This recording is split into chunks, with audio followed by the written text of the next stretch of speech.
रात का गहरा अंधेरा था। सड़क सुनसान और डरावनी खामोशी में डूबी हुई कि अचानक अयान ने 3 लड़कियों को वीराने के बीच खड़े देखा। वो लड़कियां मुस्कुरा रही थीं, हंस रही थीं और उसको रक्षा रोकने का इशारा दे रही थीं। अयान ने जरा सा चौंक कर ब्रेक लगाई। आयान ने सोचा, रात है, चलो छोड़ देता हूँ। वो रक्षा में बैठ गई, लेकिन आयान उसे क्या खबर थी कि यह सफर उसकी जिंदगी का सबसे प्रासरार वाकया साबित होगा। अयान एक गरीब लड़का था। उसके वालिद सख्त बीमार थे। खांसी, कमजोरी और बुढ़ापे ने उसको बिस्तर से लगा दिया था। घर का खर्च, दवाइयों के पैसे, सबका बोझ अब अयान के कंधों पर था। अब अक्सर बेटे को देखकर कहते, बेटा, ये रक्षा हमें अब तुम्हारी जिम्मेदारी है। हमारे नसीब का रिस्क तुम्हारे हाथ से कमाएगा। अयान दिन रात रक्षा चलाता, कभी खुश मजाज मुसाफिर, कभी बदतमीज लोग, कभी खाली हाथ वापस लौटता, लेकिन हिम्मत नहीं हारता। बाप बीमार और कंधों पर घर की जिम्मेदारी थी। एक रात अयान बहुत परेशान था। जेब में पैसे भी नहीं थे, खाली हाथ घर जा रहा था। दिल में सोच रहा था, क्या पता कोई सवारी मिल जाए। गलियां सुनसान थी, रास्ते में कोई भी नहीं था। अचानक उसे एक कह कह की आवाज सुनाई दी। वो चौंक गया। सामने एक सन्नाटे वाले वीराने में 3 लड़कियां खड़ी थीं। उनके चेहरों पर अजीब सी मुस्कुराहट थी। वो चुपचाप अयान को देख रही थी, जैसे उसी का इंतजार कर रही हूं। एक लड़की ने हाथ उठाकर इशारा किया, भाई रक्षा, हमें बैठा लो। अयान ने दिल ही दिल में कहा, अजीब वक्त है, अजीब जगह, लेकिन शायद किसी की मजबूरी हो।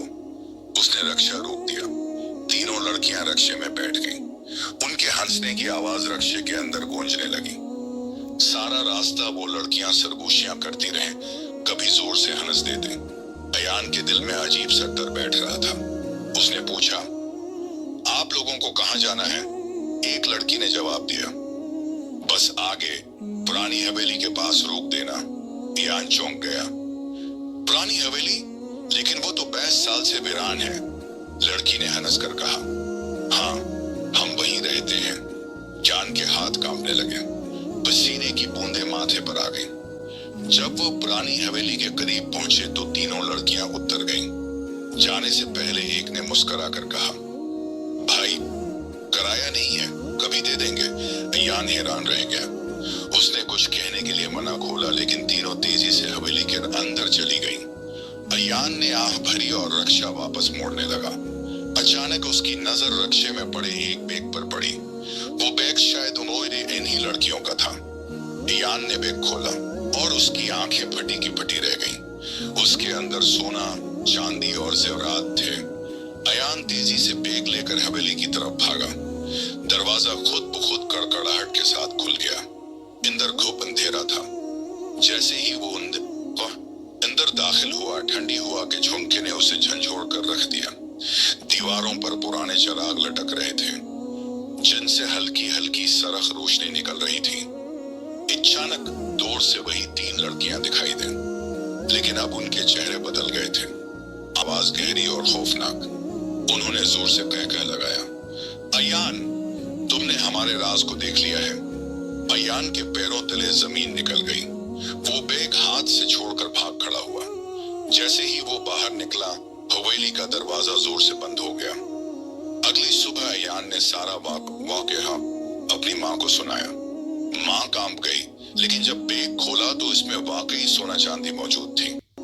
अयान हैरान था कि यह सब ख्वाब था या हक। उसी दिन गांव के एक बुजुर्ग बाबा जी से मिला और उनसे पूछा।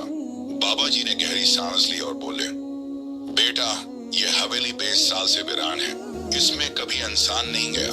जो तुमने देखा वो जन्नत थे। अल्लाह ने तुम्हें महफूज रखा, लेकिन याद रखो, कानून के माल में कभी बरकत नहीं होती। अयान ने वो सोना चांदी कभी इस्तेमाल न की। उसने सब सदका कर दिया। वो रात उसके दिल पर नक्श हो गई। उसने अब, अम्मा, कभी लालच नहीं करना चाहिए। जो भी अल्लाह देता है वही असल रिज़्क़ है, बाकी सब धोखा है। ये कहानी हमें सिखाती है कि दुनिया में सब कुछ चमका हुआ सोना नहीं होता। कभी कभी पीछे ऐसे राज छिपे होते हैं जो इंसान की जिंदगी